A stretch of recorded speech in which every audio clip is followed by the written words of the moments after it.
நீங்கள் உங்கள் நண்பரிடமிருந்து மின்னஞ்சல் ஒன்றை பெற்றிருக்கிறீர்கள்.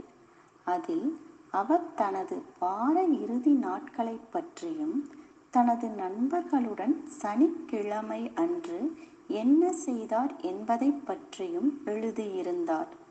நீங்கள் பொதுவாக வார இறுதி நாட்களில் என்ன செய்வீர்கள் என்பதை கேட்டுவிட்டு அவர் மின்னஞ்சலை முடித்து கொண்டார்.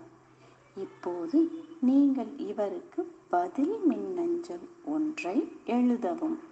அதில் நீங்கள் உங்கள் நண்பர்களுடனும் குடும்பத்தினருடனும் அதிகமாக விரும்பி செய்யும் 2 நடவடிக்கைகளை பற்றி விவரமாக எழுதுங்கள்.